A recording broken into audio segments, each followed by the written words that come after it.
Gente, esse aqui é meu primo e a gente vai fazer o desafio da chuva. E tá chovendo lá fora, muito gelado. O desafio vai ser assim. A gente vai ter que ir até o final do corredor e voltar andando. Não pode correr, porque andando você vai pegar mais chuva. Então vamos lá, pessoal. Vamos lá, gente. Eu começo, Larissa. Tá.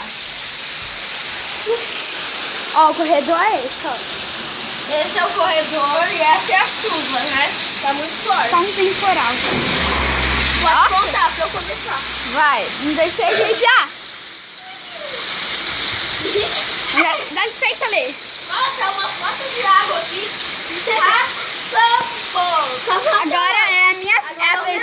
Vai, Leandro. 1, 2, 3, já. Eu tenho que colocar na Ai, que ai, ai, ai. Tá molhando.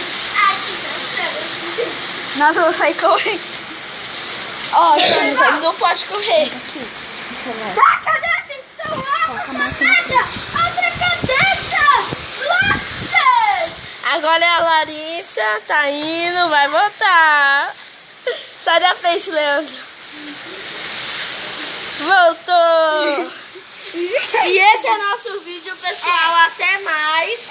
E tchau. Tchau. Ó a situação de todo mundo. Ninguém se molhou.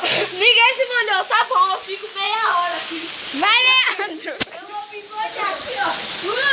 Alegria, alegria. Eu não... Tchau, gente. Se inscreva no meu canal. E é isso, esse vídeo. Eu também vou se molhar. De um pouquinho. Esse vídeo da hora. E eu quero que você se inscreva no meu canal. Dá um like aí. Se você não gostou muito, você coloca um like. Que a sua presença aqui no meu canal é a melhor coisa do mundo. Um beijo.